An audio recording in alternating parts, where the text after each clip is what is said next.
दिशाओं से गुंजायमान थी।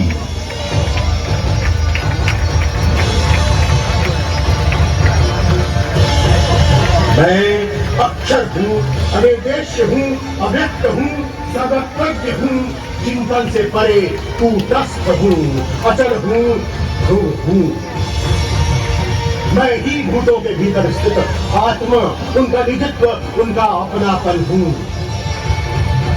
आदित्यों में मैं विष्णु, प्रकाश पुंजों में सूर्य, मारुतों में मारीचि, नक्षत्रों में चंद्र, वेदों में सामवेद, देवताओं में इंद्र, इंद्रियों में मन, प्राणियों में चेतना, रुद्रों में शंकर, यक्षों में कुबेर, वसुओं में अग्नि, पर्वतों में मेरु, पुरोहितों में बृहस्पति, सेनापतियों में स्कंद, जलाशयों में समुद्र, महर्षियों में भृगु, वाणी में ओम, यज्ञों में जप, अजल पदार्थों में हिमालय, पेड़ों में अश्वत्थ, देवर्षियों में नारद, गंधर्वों में चित्ररथ, मुनियों में कपिल, अश्वों में उच्चैःश्रवा, गधों में ऐरावत, मनुष्यों में राजा, हथियारों में वज्र, गौओं में कामधेनु, जन्मदाताओं में कामदेव, नागों में वासुकी, पशुओं में सिंह, पक्षियों में गरुड़, मछलियों में मगरमच्छ, पर्वतकर्ताओं में पवन, ऋचाओं में बृहत्साम, छंदों में गायत्री, ऋतुओं में वसंत, नदियों में गंगा, शस्त्रज्ञों में राम, विद्याओं में आध्यात्म, सृष्टियों का आरंभ अंत मध्य मैं ही हूँ।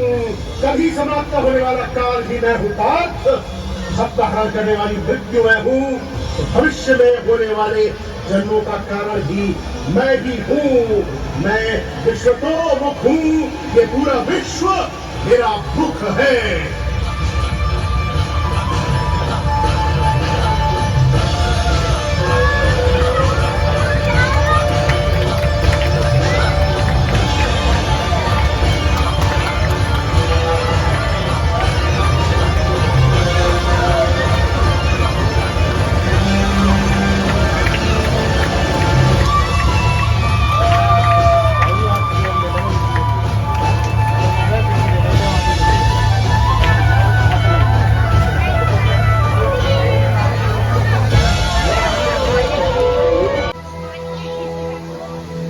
राज्य और सुख के लोभ में हम अपने ही लोगों की हत्या करने को उतारू हो गए। धृतराष्ट्र के अस्त्रों शस्त्रों से सुसज्जित बेटे भले रण में मुझे मार डाले तो भी मेरे लिए यही उचित और स्वीकार्य होगा।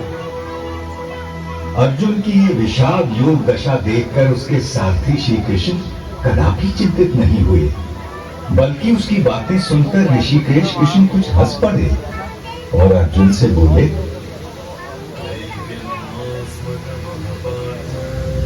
गाय मत बन पार्थ, यह तुझे शोभा नहीं देता। हृदय की शुद्ध दुर्बलता को त्याग दे और उठ खड़ा हो जा। तू तो परंतप है, तेरा काम है शत्रुओं को हराना, बैरियों को मारना। इस देह में आकर हमारी आत्मा बचपन, जवानी, बुढ़ापा इन सभी अवस्थाओं को प्राप्त करती है और फिर एक देह से निकलकर दूसरे देह में चली जाती है। इस देह परिवर्तन को देखकर कोई भी धीर बुद्धि व्यक्ति कभी भ्रमित नहीं होता है अर्जुन।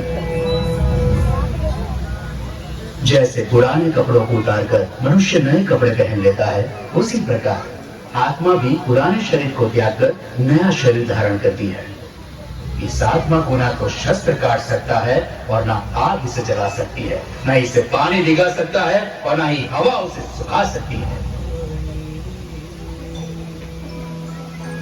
यूं सांख्य योग की बारीकियों को आगे समझाते हुए कृष्ण बोले, कुरुनंदन, इस योग में व्यवसायिक बुद्धि और कर्म निर्धारक बुद्धि दोनों एक ही है, लेकिन जो अव्यवसायी है, अकामी है, अकर्मण्य है, उसकी बुद्धि तो अनंत शाखाओं में बढ़कर भटक जाती है अर्जुन।